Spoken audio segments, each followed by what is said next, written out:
Dua të them dy fjalë për faktin që kryeinspektori vjen nga një pjesë e karrierës e cila ka qenë politike. Ka të gjithë formimin e nevojshëm për të ndjekur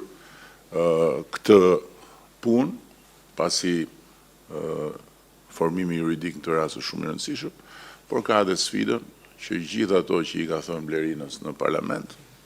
tani bashkë me Blerinën dhe bashkë me tjerët t'i adresoj. Kjo është në një farë mënyrë edhe një lloj sfide personale, se dhe mua nuk më ka kursyer zotëria kur kam qenë në parlament, tani ta shohim se si i bën gjërat për cilat nuk na ka lënë gjë pa thënë ne, që nuk i bënim ashtu si duhet. Këto kisha unë, tani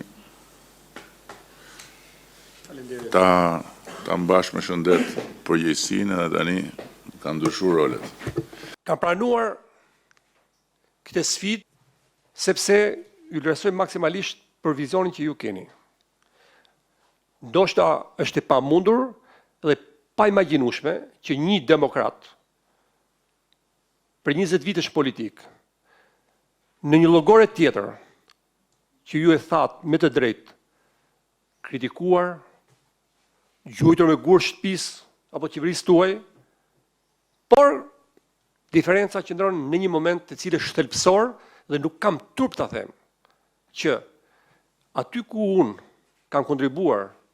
kam dhënë për 20 vite, kam fituar gara të pamagjinueshme, gjithmonë personale, po flasim, dhe garën e fundit që deli pari dhe të hedhin në rrugë, tek qeveria jote, mora kurajen, mora guximin, konkurova, dola i pari dhe vlerësohem. Dhe kjo është një diferencë dhe them tek rasti që duhet që kushdo qytetar shqiptar, demokrat, socialist apo në pikpamje të ndryshme politike, duhet besojnë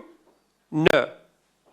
këto konkurime, të aplikojnë dhe jam i bindur që do të ketë drejtësi në fitimin atij vendi punës apo atij konkurimit të cilët bëjnë.